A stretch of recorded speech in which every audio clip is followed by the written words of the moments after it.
définie par l'idéologie, définie par le discours nationaliste.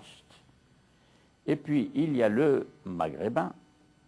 Autrefois, on disait Afrique du Nord, qui est un terme géographique, comme on dit Afrique du Sud.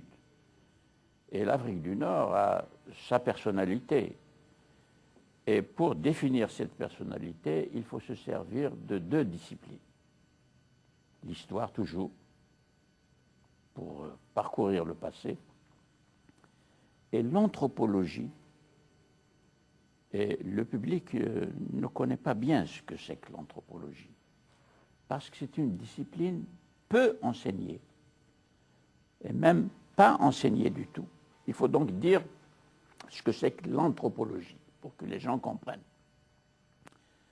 Ça vient de deux mots grecs. Anthropos, ça veut dire l'homme. Du logos, qui est un concept grec extrêmement riche, qui veut dire la langue, qui veut dire la raison, qui veut dire le raisonnement, qui veut dire l'argumentation, qui veut dire tout le corpus aristotélicien. Le mythe aussi, le récit mythique.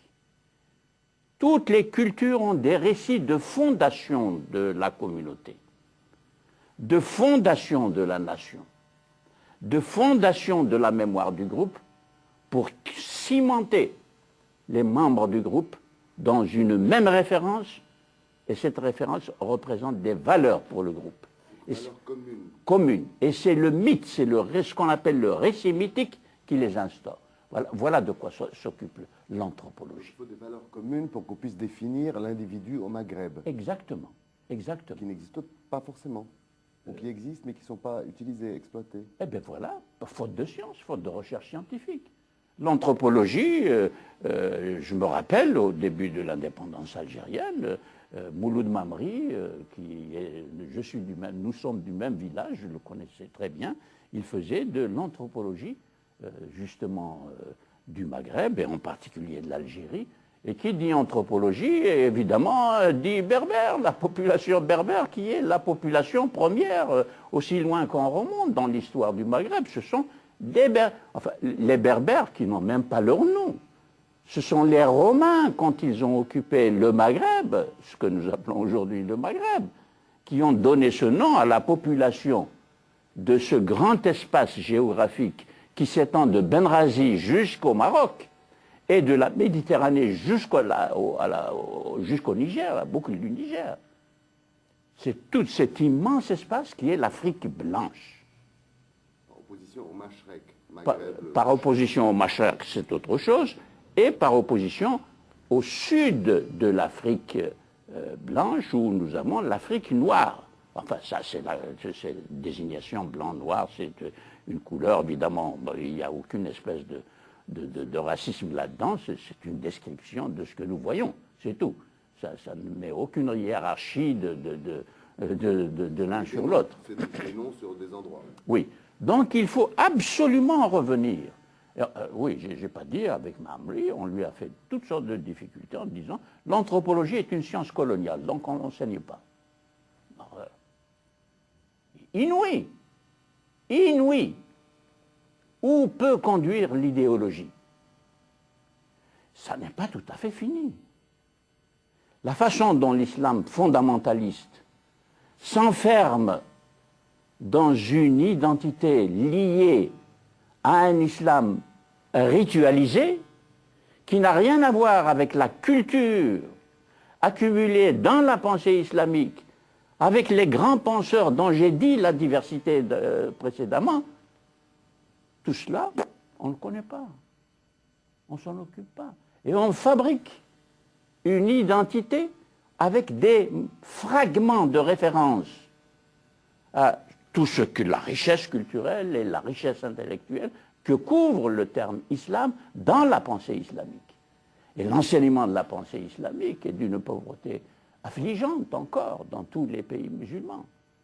Donc, vous voyez, pour vous définir ce que c'est qu'un maghrébin, il faut faire une enquête au préalable, justement, de type anthropologique.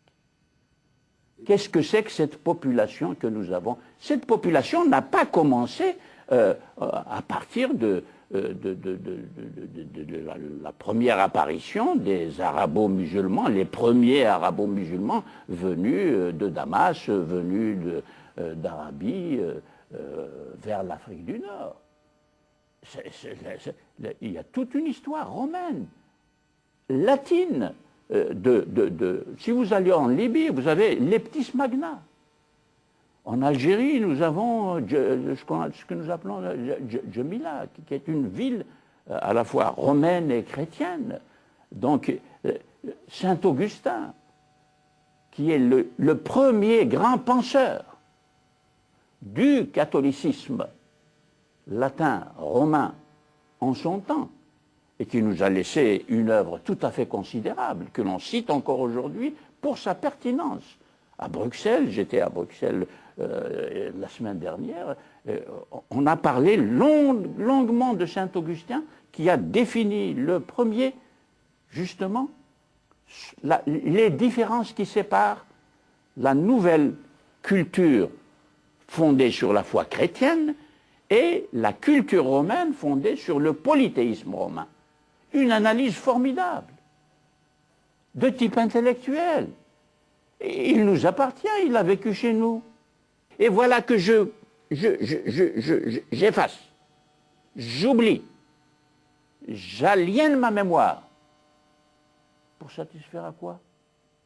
À une définition idéologique d'une identité qui, par nature et par ses références, est d'une grande richesse. Donc, voilà, pour définir aujourd'hui, maintenant le mot Maghreb, il est usité, je ne veux pas, je ne veux rien changer au mot, mais je veux changer quelque chose à la définition des contenus pluriels auxquels renvoie le terme Maghreb, qui désigne un espace géologique, un espace géographique, un espace historique surtout, que j'appelle l'espace historique méditerranéen, du point de vue de la culture.